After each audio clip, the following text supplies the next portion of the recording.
मीच्या पावलांनी मालिकेच्या येणाऱ्या भागामध्ये प्रेक्षकांनो आपल्याला पाहायला मिळणार आहे अद्वैत आणि कला यांच्या डिवोर्सचे 6 महिने आता संपलेले आहेत. तर लवकरातल्या लवकर काय आहे तो निर्णय घ्या असं काउन्सिलरनी या दोघांना सांगितलेलं असतं.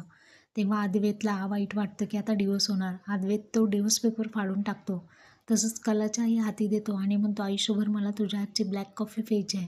त्यावरती कलासुद्धा म्हणते आयुष्यभर मला तुझा हात हातात घेऊन रात्री झोपायचं आहे असं म्हणत ते दोघंही डिवोर्स पेपर्स फाडून टाकतात. इकडे आपण पाहत आहोत की काजलचं लग्न ठरलेलं असतं. आता गुरुजी म्हणतात सुपारी फोडायची का? तेव्हा काजलचे बाबा तिथे येऊन सुपारी फोडू लागतात.